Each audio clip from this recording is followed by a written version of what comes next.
C'est un axe de coopération qui a toujours été dynamique. Après que le Sénégal est retourné du côté de la Chine. Parce que vous le faites, il y a une rupture diplomatique. Parce que le Sénégal, dafa demoon si Taïwan.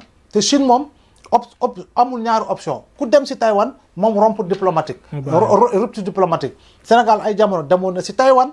yaa ngi dégg bu ñu ñëwaatee dellu si Chine bàyyi Taïwan effectivement boobu ba léegi axe de coopération bi dafay gën di màgg. te ñu bëgg ñu bañ.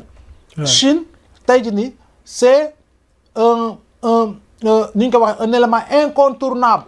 si échiquier mondial bi. Parce que ku ne États-Unis ne Chine ku ne Chine ne États-Unis donc c'est un des plus grands géants le premier sinon le deuxième. c'est selon agrégat yi nga xam ne moom la ñuy teg pour mesurer ko mais. man jàpp naa ni sax Chine jamono ji mooy premier. donc puissance. lu mu am lépp ak fu mu jógee. te Chine 1960 ak Sénégal ak Chine. daanaka la ñu rawante woon sur le plan économique bariwul.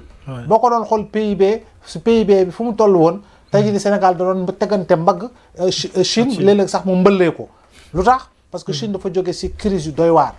Chine dafa jógee ci invasion japonaise.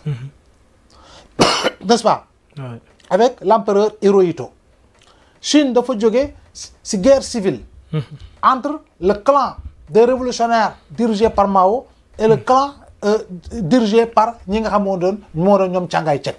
Chine dafa jóge tamit ci bokk ci li ñu ko ubbi mu bokk ci li nga xam moo di deuxième guerre mondiale. Donc tu vois 3 crises que la Chine a traversées et pourtant à l'arrivée de Mao au pouvoir Mao dafa lancer révolution bu am solo. dafa lancer dynamique bu am solo.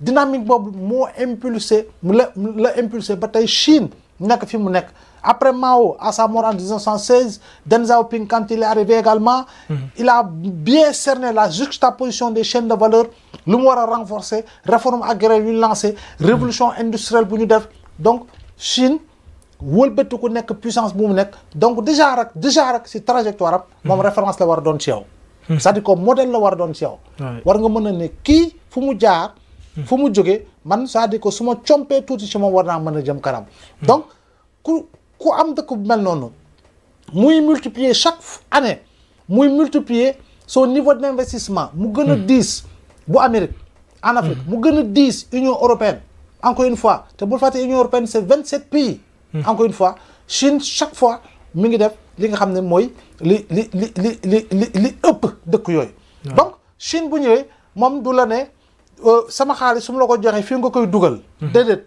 Chine day ñëw wax la loo bëgg boo ko waxee li nga bëgg mu defal li nga bëgg.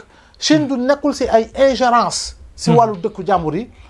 te itamit borom xam-xam yu bari dañ ko lay fi doon wax boo waxee nag ñu ne ñooñu c'était des maoïstes waaye peu importe c'est une obédience politique boo xam ne effectivement ñu bari partagé nañ ko fii au Sénégal.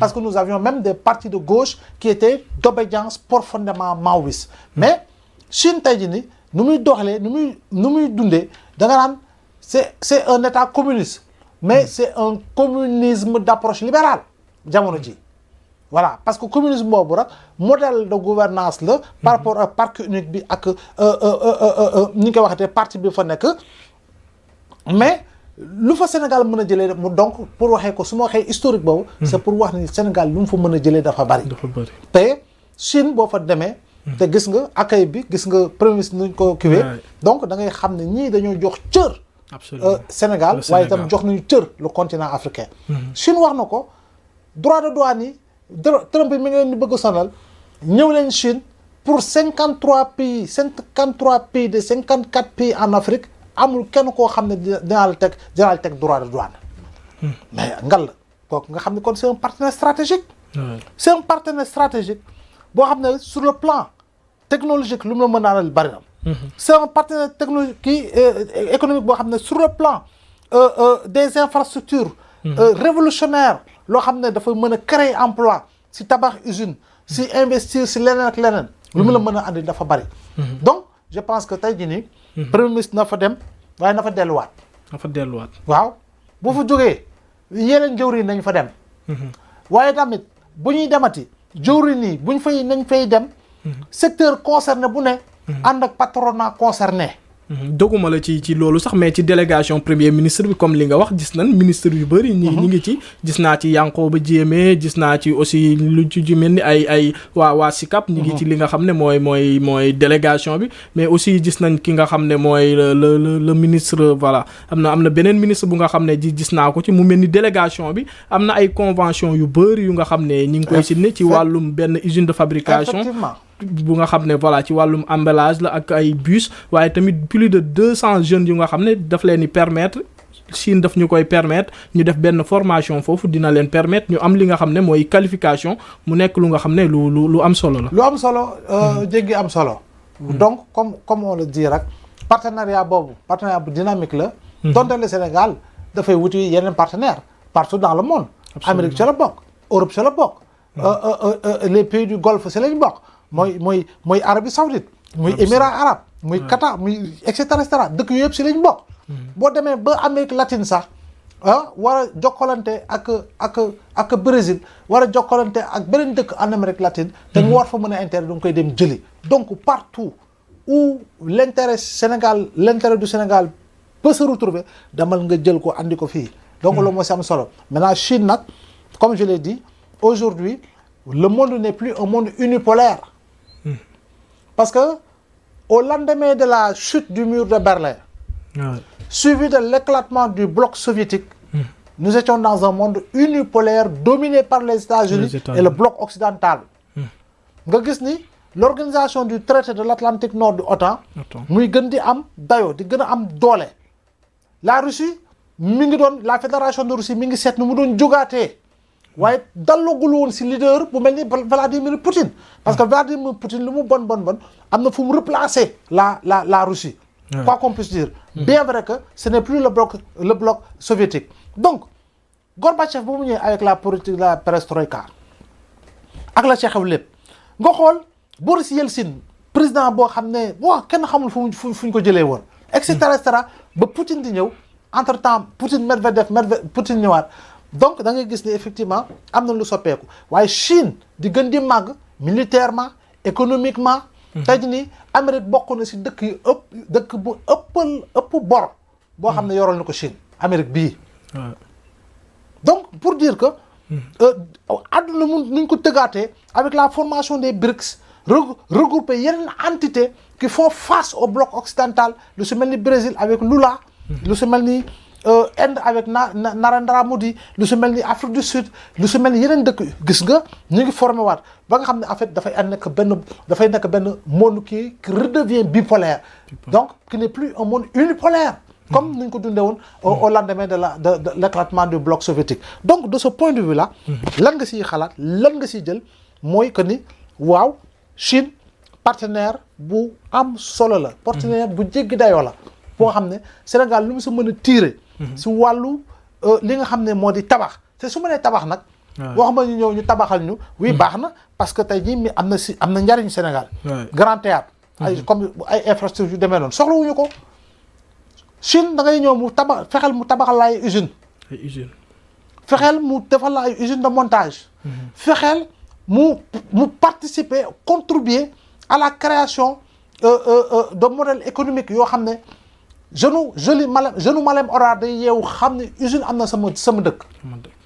jeune Touba kazalika jeune keneen ak keneen kazalika parce que foofu nag mooy le point fort fi Sénégal war a dem pour mieux mesurer les agrégats macroéconomiques mooy investir sur la création d'emplois à travers la création de PME et PMI moo xam fii ak feneen avec une participation active et permanente du secteur privé national bi nga xam ne dañ ko war a jàppale dañ ko war a gën a suuxat dañ ko war a gën a taxawal dañ ko war a gën a jëmmal ba nga xam ne fulaal ko gën ko jox fulaam gën kaa jox place am ba nga xam ne effectivement fa ñuy jëm dina am dëj waaye dëj yi daañu leen wàññi bu baax li ñu tàmmoon di gis muy li nga xam ne mooy wàllum France Afrique bien vrai que mi ngi continuer ba léegi ñi ngi am ay coopération mais gis nañ ne suñ ci wàllum coopération France lañ gënoon a jiital ak yeneen pays yi mais suñu gisee Ousmane Sonko dem ci li nga xam ne mooy sous-région bi Afrique jógee fa dem li nga xam ne mooy Chine est-ce que loolu du nekk un clin d'œil mu permettre li nga xam ne mooy voilà l'Occident mu xam ne suñ coopération yi ñu doon jëflanteeg léegi gagnant lay doon mais li nga xam ne mooy pays africains yi dootuñ ci perte. waaw partenariat gagnant-gagnant la ñu war a wax. waaye partenariat boo xam ne benn dëkk moo doon ñëw di tibb di dem. defe naa ne loolu war nañ Afrique mi koy commencé wan ginnaaw. parce que ay jamono tubaab mooy ñëw investir fi 100 millions. ñibbiseeg 100 milliards en Afrique. day investir 100 millions ñibbeeg 100 milliards. exploitation bu jéggi dayoo moo fi amoon. donc je pense qu'aujourd'hui da ngay gis ni africains yi jeunes yi. ñu ngi gën a am beneen xoolin beneen gis-gis ci tubaab bi. parce que lu bari aujourd'hui xam nañu ni Afrique tey dafa war a moom boppam. te moom boppam du dara de lu dul koy jëflanteel bu amee fukk nga am fukk. bu amee ñaar fukk yow nga am ñaar fukk ak juróom. parce que ressources yi fii la ne lépp lu ñu soxla tey moo xam ci wàllu armement. moo xam ci wàllu intelligence artificielle. ordinateur portable yi voiture électrique yi. mais matière première yi Afrique la bare. matière première yi Afrique la nekk. kon boog ñun lu ñuy xaar Omar. fulla ak fayda. kese lu ñuy xaar gën a mën a jëmale suñu bopp kanam. lu ñuy xaar ay njiit yu bëgg seen réew. surtout njiit yu bëgg seen réew laa wax. parce que njiit dafa war a bëgg réewam. je ne parle pas de dirigeants qui puissent nous faire vivre la tragédie du roi Christophe. Je ne parle pas de cela. Mais je parle de dirigeants yoo xam ne la tête sur les épaules. Droit sur les principes. Engagés résolument pour leur patrie. Engagés à tout point de vue pour leur peuple. Engagés à tout point de vue pour une gouvernance de transparence. Pour une gestion vertueuse. Pour une bonne distribution des richesses. Omar loolu mooy gën ñu jafe-jafe ñun. une bonne distribution des richesses. parce que affaire yi dafa demee boor ah. oui Afrique ngay gis koñ bu nekk fii tudd Bobo koñ bi ay Lamborghini ay oto 80 millions 200 millions ñoo fay daw. mu am grillage bu ko séparé ak mur bu rëy bu ko séparé ak beneen koñ bu ko yéegee si seen gratte le team fii mooy koñ Bobo fii mooy koñu Baba waaye koñu Baba c'est l'extrême pauvreté. disparité sociale yooyu lu muy yàq ci réew dafa bari. lu muy créer ci frustration dafa bari. Afrique des fois nga gis dañuy miser sur le sud on laisse le nord tey jii nii le mouvement irrédentiste bu juddu woon ay jamono en Côte d'Ivoire. lan moo ko sooxatoon parce que y a une partie qui pensait qu'en réalité au fait les avait délaissés. bàyyiwu leen boolewu leen ci woon. et n'ayant pas préparé sa succession mais keneen bu mu ñëwee ñooñu tam degré de frustration dafay yokk donc loolu souvent en Afrique mooy créer les mouvements irrédentistes donc une bonne distribution des richesses. fépp fu ñu war a mën a dem war nañu mën a fexe ba ñun Sénégal ñun war nañu gën a góorgóorlu benn capital lu ñu am. est-ce que loolu li nga xam ne mooy voilà la création des pôles bi nga xam ne gars yi def nañ ko ci seen référentiel bi dina régler le problème Sénégal fii gis nañ tournée bi le président moom la ñu espérer parce que bu fekkee ni pôle bi nuñ ko waxee defee nañ ko Seydina Omar. on verra d'autres villes lu am solo la naître et grandir au Sénégal. boo moytul exode urbain mooy am on ne parlera plus d'exode rural. maanaam jeune Dakar mooy jóge fii ne maa ngi dem Diourbel wuti fa job parce que temps yi foofu moo gën a yëngu. moo gën a dox. waaw am nañ espace de. nga dem foofu am fa war fa am toog fa yàgg fa war fa boo fa taxee jabar am fa terrain tabax fa da ngay mujj nekk un Diourbellois bonte. da ngay toog jabar kay moom. voilà léegi nag yaay léegi yow fête buy jot yaay jóge Diourbel di ñëw Ndakaaru parce que la famille grande famille se trouve là donc inverse rôle yi dañ koy inverser te yooyu yëpp c'est bel et bien possible Omar c'est-à-dire que on n'est pas dans un rêve ah. oui lu war a mën a nekk la soo xoolee Afrique bi fii ñu ci bëri am nañ deux capitales. en dehors d'Abidjan. au fait bi muy doog a ñëw Yamoussoukro c'était son village la woon. village la woon Yamoussoukro. mais Yamoussoukro est devenu la deuxième ville de la Côte d'Ivoire xoolal Yamoussoukro c'est une ville ultra moderne. kon ñun suñu wàllu bopp en dehors de Dakar malheureusement régime fi jaar yëpp liggéey ñu si loolu. war nañu mën a fexe petit à petit avec la SICAP SA. petit à petit avec la SNHLM.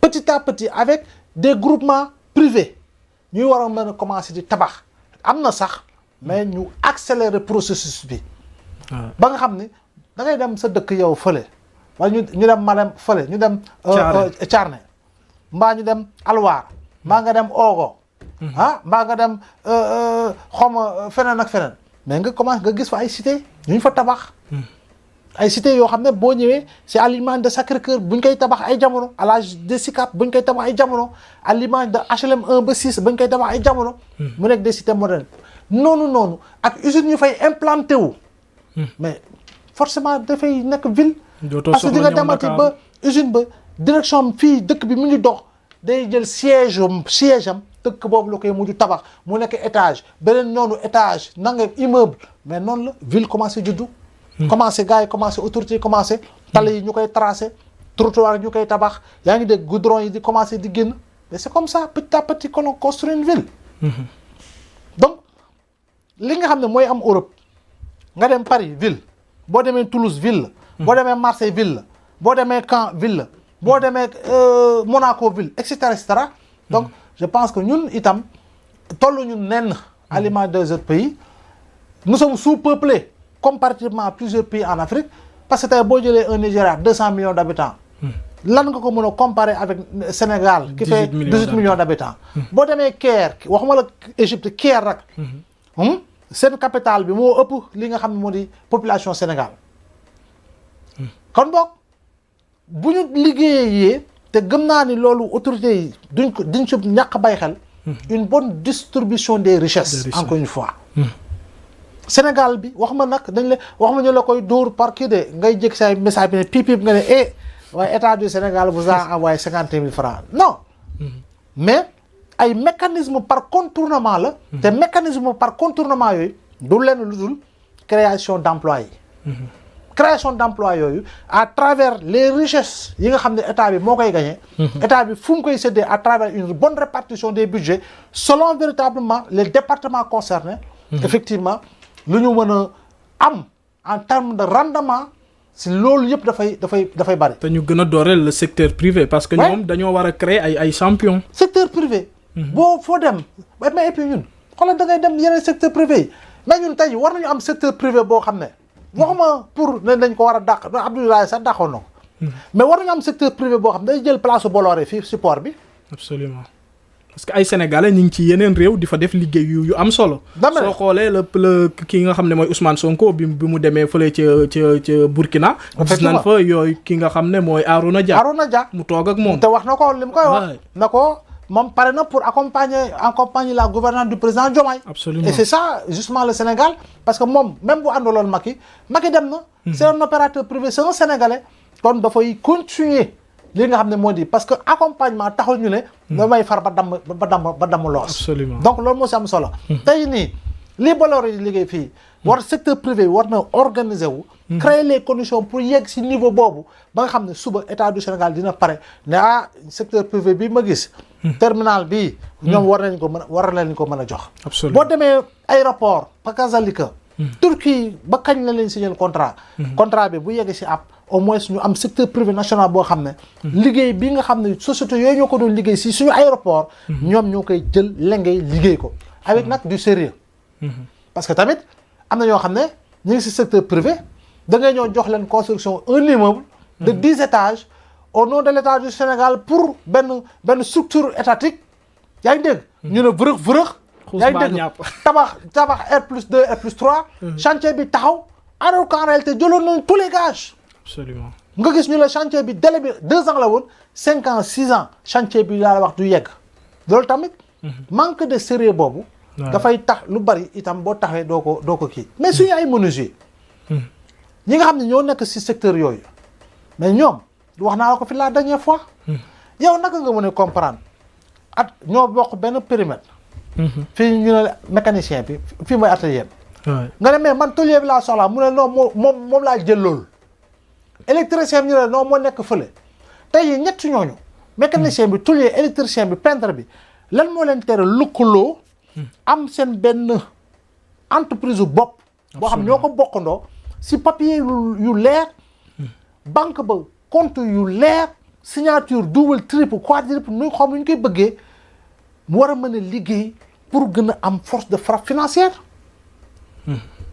parce que xam-xam bi mi ngi fi mais financement bi des fois ça fait défaut. du question financement sax mais mentalité bi la parce que le plus souvent tamit ñun dañoo ñemee lay mbaw dañ koy dénk léegi xaalis boo xam ne moom ak Moustapha Diop ak Mame Birame Wathie ak ñoom Pape Sané ñoo ko bokk mënoo ko tungaañ da lay dóor de mënoo ko tër comba donc bu fekkee ni dañuy am vision parce que tey ñoom Steve Jobs bu ñuy créer Apple si garage boobu seen garage boobu mais tey xoolal fu Apple toll mais nag ay xarit la ñu woon ñeent ñoo xam ne ñoo bokk ñoo lëkkaloo defar mais ñun esprit boobu la ñu amul ñun dañoo bëgg a jiital sama maa moom sama yëfa yaa ngi dégg duñu bëgguñuy ubbeeku alors qu'aujourd'hui nous sommes dans le monde des ensembles nous sommes dans le monde des grands ensembles mais nous ne sommes plus dans le monde de l'individualité de l'individualisme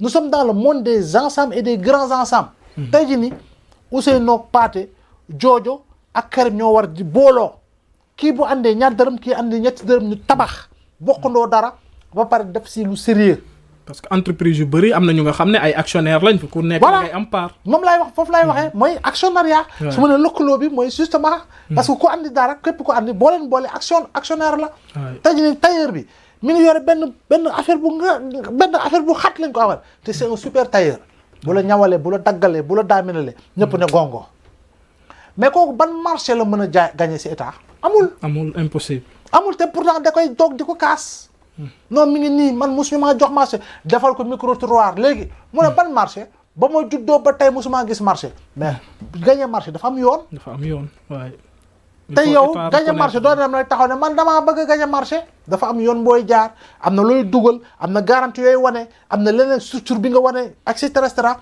mais tey nii imaginer ñoom ñu booloo si li nga xam ne mooy àndoo mais à condition que ñu dépasser cette mentalité bi nga xam ne si man la jiitu mentalité man su ma jiitoo buñ ma joxee ma dóor ñëpp yaa ngi dégg mentalité boo xam ne man maa war a ëppale parce que man maay diw mais tant que newuñu si yooyu tey boo demoon Chine boo gisee seen lu ñuy avancé da ngay gis ni ay nit ñoo booloo tabax ak industrie ay nit ñoo booloo tabax ay société ay nit ñoo booloo tabax tey nii oto yu Chine di jaay defe naa ni moo tiital européens yi moo tiital américains yi te boo demee xool nit ki daañu ko tudd mooy le président fondateur waaye nag dem na ba booloo entreprise am ak ñeneen ba nga xam ne actionnaire am dafay yaatu fii da ngay gis koo xam ne entreprise am dafay yank dafay killing ba nga xam ne mi ngi si comment mais mu ne maa moom te pourtant mun na ubbi actionnariat ñi dugg mu am renflouement des caisses entreprise bi mën a nokkiwaat yaa ngi dégg waaye duñ ko def maa moom bi moo ñu sonal sama bosa boo gañee 30 millions bu duggee nga jaar comptabilité na ko booy jox ma 15 yi waaye bàyyi foofu 15 yi 15 yi nga def ko sa poosu bopp yow te entreprise bi moo ko liggéey donte la yaa moom entreprise bi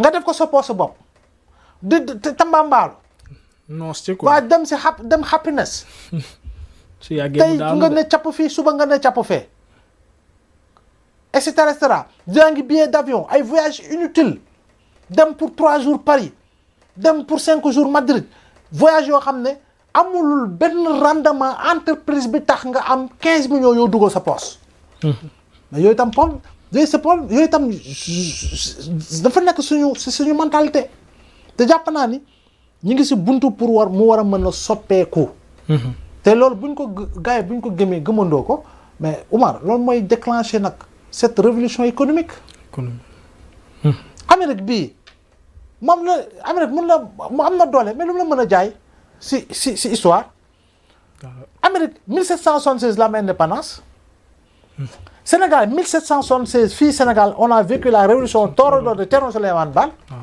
Amérique abolir na l'esclavage mais Amérique dafa dund ségrégation raciale ba aux années 70 Amérique noire tekki foofu dara dóor rey taal kër takk si poto bu amul droit lekk fu tubaab di lekk amul droit yéeg si au transport public fi tubaab di yéeg amul droit dugg stade bi fu toog fi tubaab bi di toog mais loolu si année 70 yi la jeex Amérique yàggul yàggul barki démboo Njaay la